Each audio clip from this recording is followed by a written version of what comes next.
মা ডাক দিয়ে কয় আমার বাবাই যাবার রাতে আইসা আম্মু কয় ডাক দিত, আজকে রাতে কে আমারে আম্মু বলে ডাকবি? আমার বাবারে তো নেও, তবে শেষবারের মতো একটু চেহারাটা দেখাও। কাফনের মুষ্টি খুলিয়া তোমার আমার চেহারাটা মা দেখবে আর কাঁদবে আর বলবে রে মালিক, আমারে আর আম্মু বলে ডাক দেওয়ার তো কেউ নাই। ওরে তোমাকে কবরের মধ্যে জানাজা দিয়া যখন রাইখা সবাই পাড়াইয়া পাড়াইয়া মাটি দিয়া চলে যাবে, ওই কবরে এখন তুমি আমি একা হয়ে যাব। ডানে মাটি বামে মাটি, উপরে নিচে মাটি, অন্ধকার। এমন এক হালাত হবে, দুইজন ফেরেশতা আসবে প্রশ্ন করার জন্য। ও যুবক, যদি দাড়ি ছাড়া কবরে যাও, নামাজ ছাড়া যাও, নবীজি বলেন আমার আল্লাহ রাগ হয় বলবে রে কবরের ফেরেশতাই নাফরমানের ধর, কবরের ভেতরে জাহান্নামের আগুন জ্বালায় দাও। দুনিয়াতেই নাফরমান আমার দেওয়া পানি, আমার দেওয়া সূর্যের আলো, চাঁদের আলো, নদীর মাছ, গাছের ফল, জমিনের ফসল খাইয়া আমার হুকুম মতো নামাজ পড়ে না, সারা রাত মোবাইলে গুনাহ করেছে। আল্লাহ রাগ করিয়া শেষে বলবেন কবরের মাটি এই নাফরমানের দুই দিক থেকে জোরে জোরে চাপ দাও।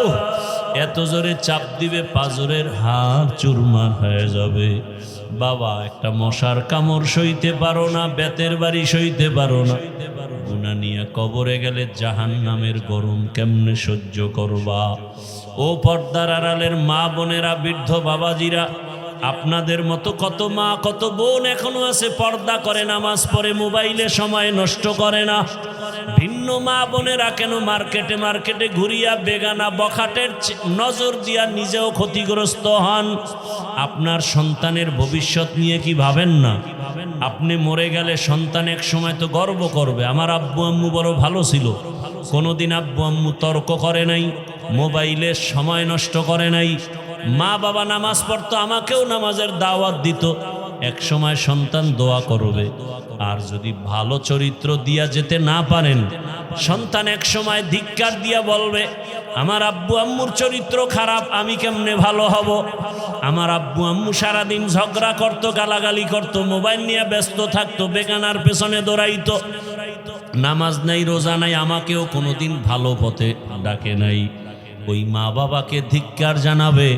অতএব মা বোনদেরকে অনুরোধ করে বলবো, বাবাজিদেরকেও বলবো, এখনো সময় আছে, তওবা করেন।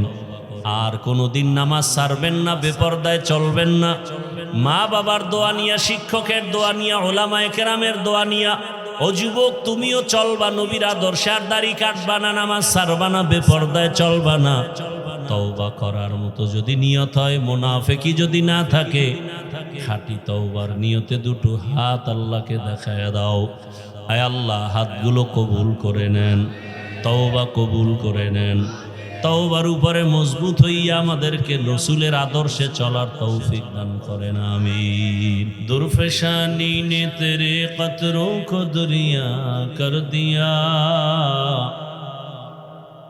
दुर्फेशानी ने तेरे कतरों को दरिया कर दिया, दिल को रोशन कर दिया, आँखों को बीना कर दिया, दिल को रोशन कर दिया, आँखों को बीना कर दिया। हकीकत खुल जाएगी बवक्ते इम्तिहां तेरे, कि सुस्ती में या मेहनत में गुजारी जिंदगी तूने, कि सुस्ती में या मेहनत में गुजारी जिंदगी तूने। मोहम्मद ने आकर कुफर को मिटाया, कुफर को मिटा कर सदाकत बताया, कुफर को मिटा कर सदाकत बताया। মাহমুদনগর যুব সমাজের উদ্যোগে সমস্ত কবরবাসী রুহের মাগফিরাত কামনায় বার্ষিক ওয়াজ দোয়া মাহফিল 24শে জানুয়ারি 2026। এই পিছনে মাইক দিছো, এদিকে ফিরে যা। না ওইটা না, পিছন থেকে মাইক দেওয়া আছে, এদিকে নাই তো, তার নয়েজ আসে কেন?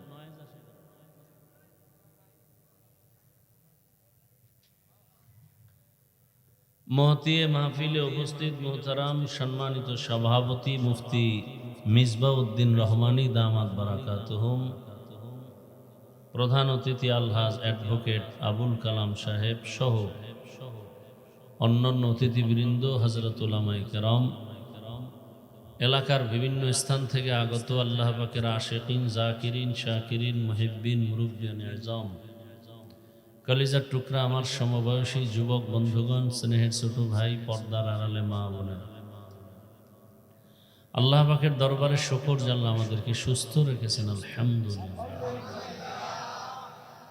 আমাদের সুস্থতাকে আল্লাহ দায়মান কবুল করেন। আপনাদের সামনে যে আসতে পারছি এটা বড় নেয়ামত, আমি নিজেকে ধন্য মনে করি। কারণ এই হায়াতে এই পরিমাণ অসুস্থ হই না আমি, ইদানিং খুব অসুস্থ হঠাৎ করে। আমি কালকে ভিসা পেলে আমি কালকে বাইরে চলে যাব, এমার্জেন্সি। আমি খুব চেষ্টা করতেছি, খুবই অসুস্থ, যেটা ভাষা নেই বলার।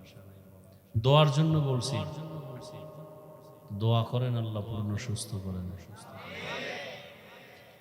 আমার কথা বলতেই পরিমাণ কষ্ট হইতেছে যা ভাষা নেই।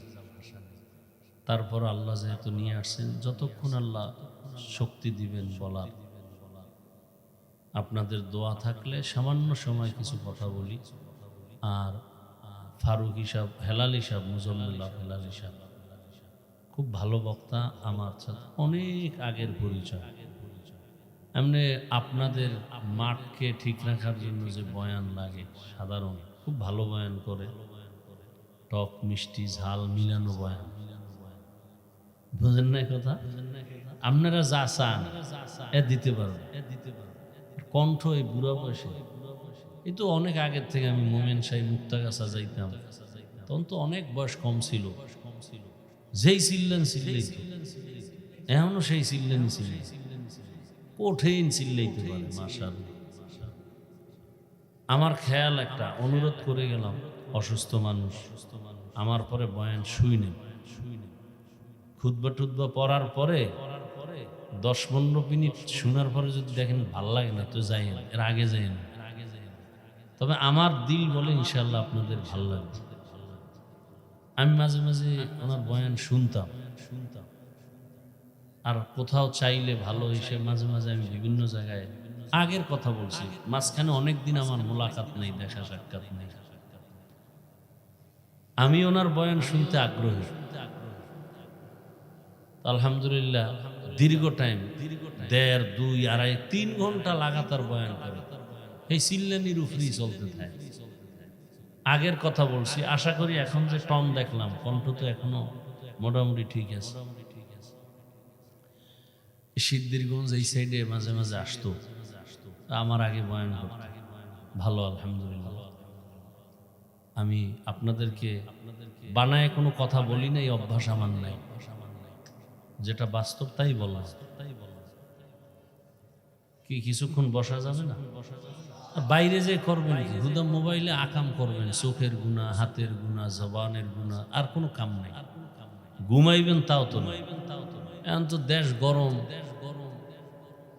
চিল্লা ফাল্লা, এই মিছিল সেই মিছিল, ভোটের আগের রাত্রে আবার আপনারা সবাই বাজার দরে বিক্রি হয়ে যাবেন, সেই অপেক্ষা আছেন কবে আসবে সেই বরকতের রাত, তাহাজ্জুদের টাইম, হাদিয়া পাবেন, খুব খুশি। চিন্তা করছেন, হারাম টাকা খাইবে, সেই ঘটনায় খুব খুশি। আল্লাহ হেদায়াত দান করেন। আমি অন্যান্য বক্তাদের বিষয়ে এতটা এগ্রি বলি না।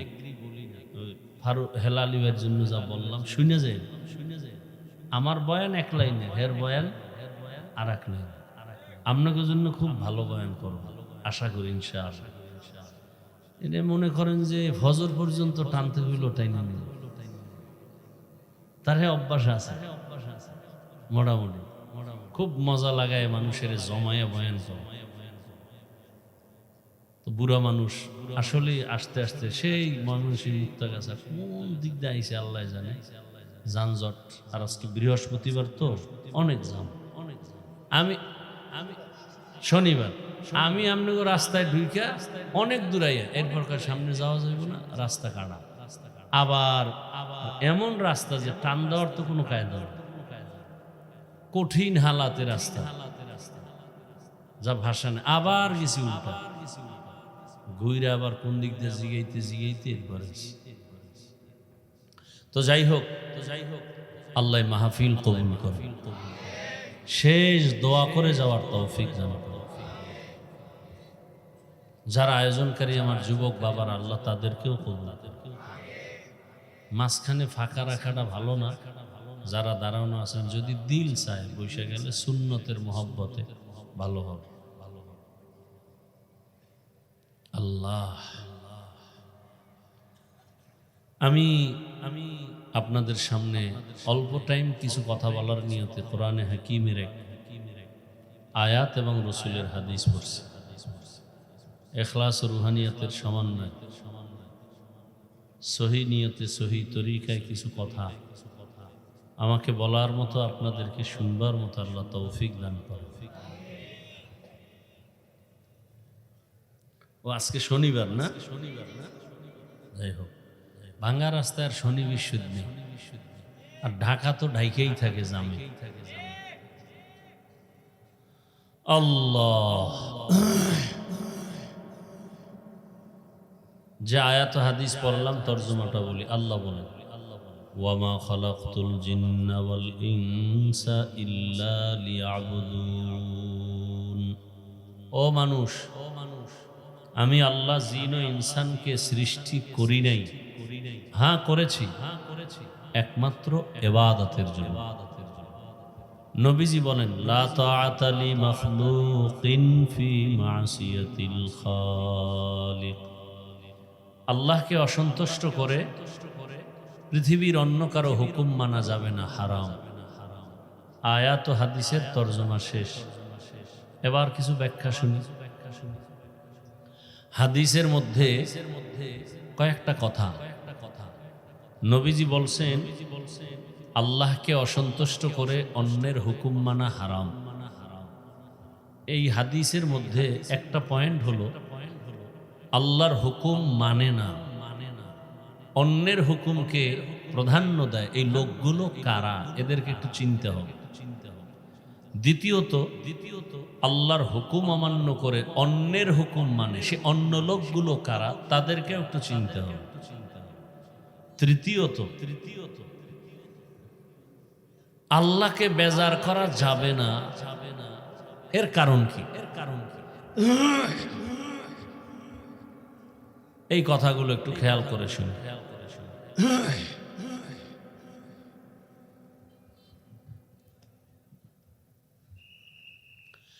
যেই মানুষগুলো আল্লাহকে অসন্তুষ্ট করে অন্যের হুকুম মানে, আল্লাহর হুকুমকে প্রাধান্য দেয় না, এই লোকগুলোকে এক কথায় বলা যায় এরা দুনিয়া লোভী, স্বার্থপর।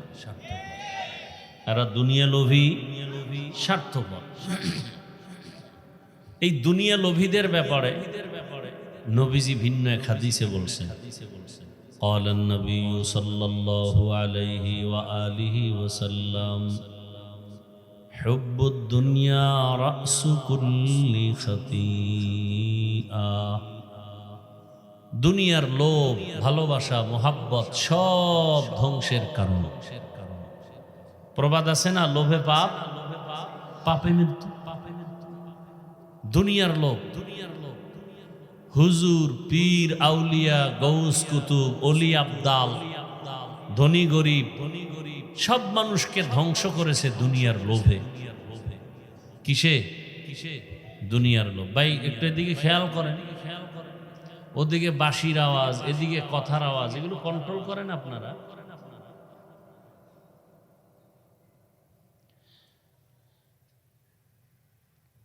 দুনিয়ার লোভ বড় খারাপ জিনিস। হযরতে আলী রাদিয়াল্লাহু তাআলা আনহু, রাসূলের একজন চাচাতো ভাই, 7 বছর থেকে 12 বছর বয়সের মাঝামাঝি অবস্থায় তিনি রাসূলের হাতে কালেমা পড়েছেন। কেউ লেখছেন 7 বছর, কেউ লেখছেন 9 বছর, কেউ লেখছেন 11 বছর। এতদিন সে চাচাতো ভাই, 12 বছর বা 11 বছর পরে সে হয়ে গেলেন সাহাবী।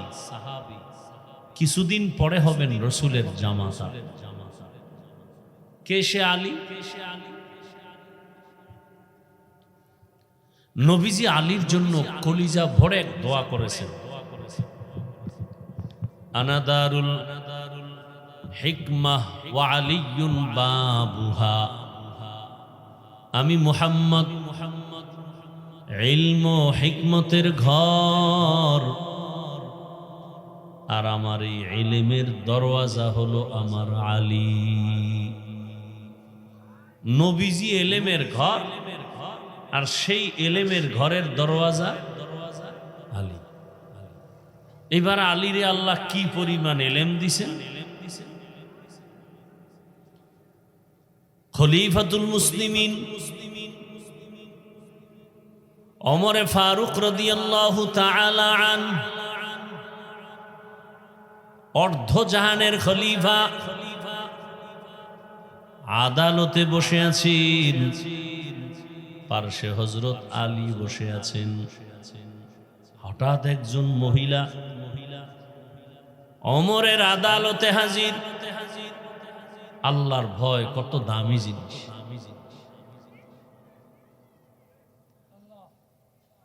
মহিলা ওমরের আদালতে হাজির হয়ে গেলেন। ওমর কাকে বলে? যে 27 বছর বয়সে রসুলকে জবাই করতে গিয়া কালেমা পড়েছে। কয় বছর?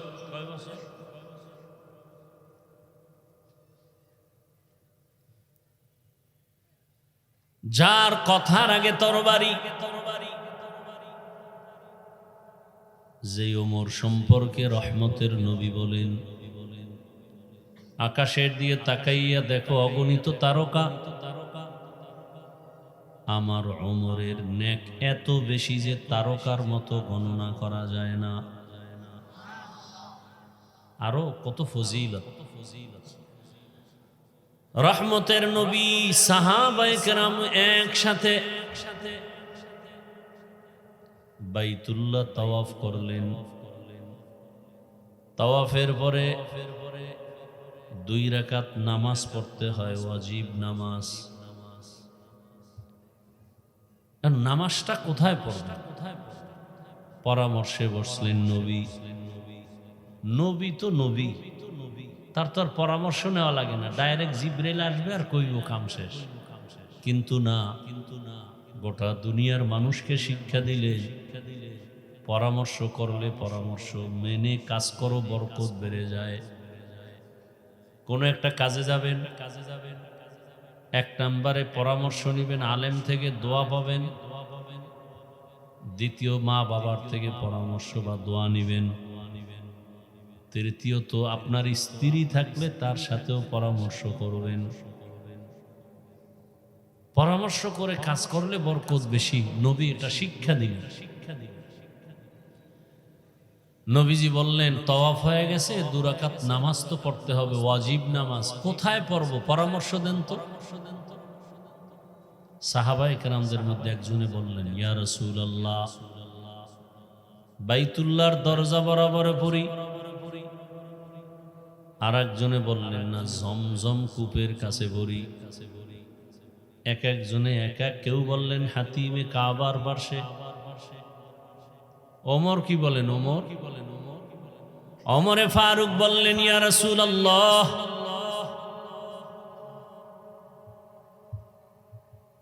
মাকামে ইব্রাহিম, যেই পাথরের উপরে দাঁড়াইয়া ইব্রাহিম নবী বাইতুল্লাহর দেওয়াল নির্মাণ করেছেন, তিনি ছিলেন রাজমিস্ত্রির ভূমিকায়, আর তার সন্তান ইসমাইল নবী ছিলেন যোগালী, আগায় দিতেন। দেওয়াল তো অনেক উঁচা, আমরা তো সিঁড়ি দেই, এরপরে এখন ডিজিটাল হয়ে যে বাইরে কি কয় কেরেন, কি জানি কয় কেরেন। আর হযরত ইব্রাহিম নবী যে পাথরে দাঁড়ানো, আল্লাহর কুদরত, ওই পাথর ইব্রাহিম নবী দেওয়াল গাঁথতে গাঁথতে উপরে উঠে আর পাথরও বড় হয়, মানে উঁচা হয়। উপরে পুরা যখন দেওয়াল গাঁথা শেষ, লাফ দিয়া নামবে, আল্লাহর কুদরতে পাথরটা তুলার মতো নরম হয় নিচে আসলো। ইব্রাহিম নবী নিচে নামলেন, ওই যে দাঁড়ায় রইছেন পাথরে, এটার কি ছাপ লাগছে, ওটা এখনো আছে, কিন্তু এটার কি বলে, মাকামে ইব্রাহিম। ওমরে ফারুক রাদিয়াল্লাহু তাআলা, এই ইকো হয় কেন ভাই? ইকোটা বন্ধ করো, রিভার্ব থাক। একটু কথা বলতে পারতেছি কিন্তু চিৎকার দিতে পারতেছি না, মাথায় বাড়ি ভার। আল্লাহ, আমার শরীরে কিচ্ছু নেই। দুপুরে এই কয়টা ভাত খাইয়া চাইছি এখন খামো, রুচিও নেই। ওমর বললেন, ইয়া রাসূলুল্লাহ, মাকামে ইব্রাহিম বরাবর পিছনে পড়ি। পরামর্শ শেষ, নবী এখন চাইলে সিদ্ধান্ত দিতে পারেন, দেন না। নবীজি অপেক্ষা করতেছেন, জিবরাইল আমিন আসবেন। কিছুক্ষণের মধ্যে জিবরাইল আমিন আসলেন, আয়াত দিয়ে দিলেন, ইয়া রাসূলুল্লাহ, আল্লাহ পাক আয়াত নাজিল করছেন আর বলছেন, ওমর যেই মতামত দিছে আল্লাহ মেনে নিয়েছেন, আপনাকেও মানতে বলেছেন। এই হলো ওমর। দুর্ভাগ্য, আমার বাংলাদেশে সেই ওমরকে কিছু টুপিওয়ালারা ভণ্ড পর্যন্ত বলে। এবার বুঝেন যে টুপি দেখলেই দৌড় দেওয়া যাবে না, খবরদার। আলেম দেখলেই দৌড় দেওয়া যাবে না, খবরদার। আলেম কাকে বলে? সার্টিফিকেট না। রসুলের যুগে আলেম ছিল না? কি কোরআন হাদিসের মুহাদ্দিস মুফাসসির ছিল না? কোনো সার্টিফিকেট ছিল? কিচ্ছু ছিল না। মানুষ দেখতো তাদের আমল। আর এখন সার্টিফিকেট আছে, বাস্তবে কিছু না। এলেমের অপব্যবহার, হালাল হারামের ভেদাভেদ নেই। বয়ান করি, খুব মজা লাগে, কিন্তু নিজেই আমল করি। ওমরে ফারুকের মত আল্লাহ মেনে নিয়েছেন, নবী আপনাকেও মানতে বলেছেন। এবার বুঝেন সে ওমরের দাম। ওমরের দাম আর একটা কথার দ্বারা আরো স্পষ্ট। সব নবী রাসূল আমার আল্লাহ তাআলার আশিক, একমাত্র আল্লাহ হলেন মুহাম্মদের আশিক। এই কথাটার দ্বারা কি বুঝলেন? কোনো কিছু বুঝার মতো আছে এই কথার মধ্যে? কিছু নাই। সব নবী রাসূল কার আশিক? আল্লাহ কার আশিক? এর মধ্যে বুঝার কিছু নাই। শ্রেষ্ঠকে রাহমাতুল লিল, ঠিক তেমনি ভাবে সব সাহাবায়ে কেরাম আমার রসুলের আশিক, আর আমার রসুল শুধু ওমরের আশিক। ব্যবধান আছে না নেই? আল্লাহ বুঝ না দিলে, আসলে বয়ান কিন্তু আপনারা জানেন, মিথ্যা বলা কি হারাম নাকি হালাল? গালি দেওয়া, গীবত করা, চুরি করা, ডাকাতি, জুলুম, সবই জানেন, বুঝের অভাব, বুঝ ঠিক নেই। এ কারণে আপনি আমি একই আল্লাহর গোলাম হইয়াও আপনারে আমার পাও ধরে ধরে নামাজের বয়ান করতে হয়। এরপরও আপনি তেরা কি, নামাজ না পড়লে কি হবে? দিল পরিষ্কার, কেমন তেরা আপনি। আপনাকে আমার আলাদা দাড়ির বয়ান করতে হয়। কোরআন হাদিসের আলোকে আপনাকে টুপির ফজিলতের বয়ান করতে হয়। অথচ আপনার আল্লাহ আমার আল্লাহ এক, নবী এক, কোরআন এক, কাবা এক, ধর্ম এক, কালেমা এক, মরণকালে কাফনের কালার এক, সংখ্যা এক, কবরের সাইজ এক, প্রশ্ন তিনটা তাও এক। অথচ আমি টুপি খুলতে চাই না, লজ্জা। আপনি দিতে চান না, লজ্জা। আমি দাড়ি কাটতে চাই না, লজ্জা। আপনি দাড়ি রাখতে চান না, লজ্জা। আপনি কত বড় ভিআইপি জগতের মুসলমান। আমি পর্দা না করলে লজ্জা, আপনি পর্দা করতে গেলে লজ্জা। আমি মসজিদে না ঢুকলে লজ্জা পাই, আর আপনি ঢুকতে গেলে লজ্জা পান। কোন মসজিদে বলে একদিন গরু ঢুকছে, মুয়াজ্জিন বেত নিয়ে দিছে দৌড়ানি। গরুর মালিক, হেই হুজুর, আপনি গরুটারে মারেন কেন? বুঝে কিছু? ওর কোনো বুঝ আছে ভালো মন্দ? আমারে কোনোদিন ঢুকতে দেখছেন মসজিদে? আমি তো বুদ্ধিমান, বুঝওয়ালা। ও তো কিছু বুঝে না, ফট করে ঢুকে গেছে। ওরে মারবেন কেন? আমারে মারবেন যদি দেখেন ঢুকছি, ঠাস করে বাড়ি মারবেন। এরকম বেয়াদব আছে না নাই? আল্লাহ হেদায়েত দান করুন।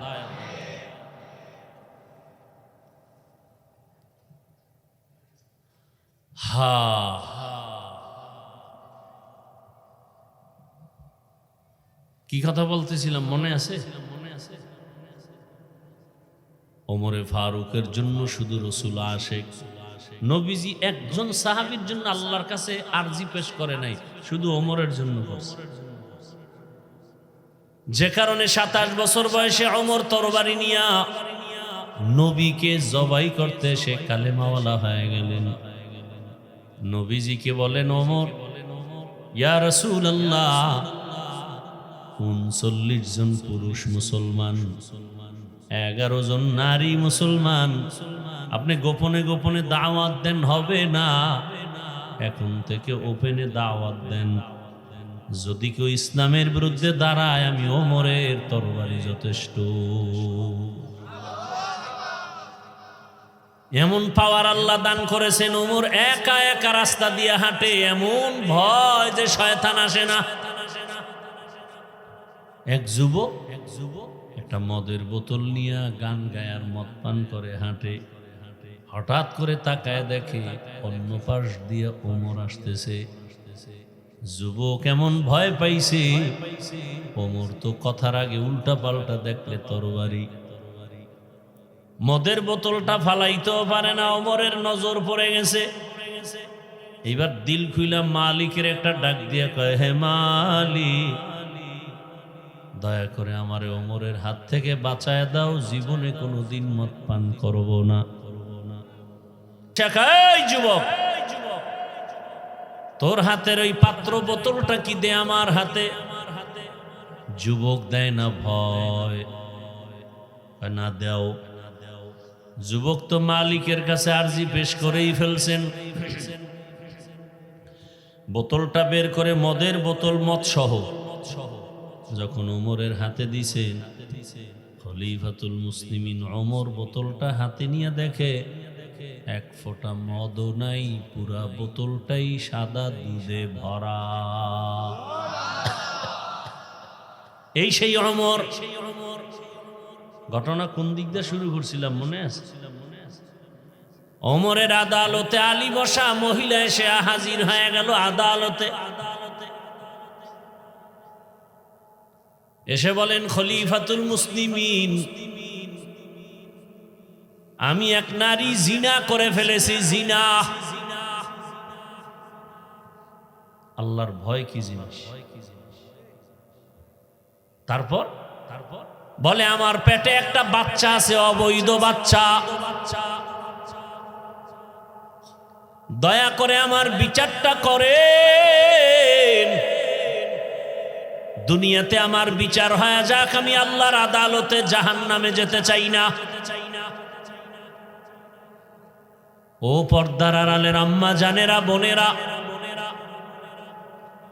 এটা আমার আল্লাহ পাকের ভয় না থাকলে কারো দ্বারা সম্ভব হবে না।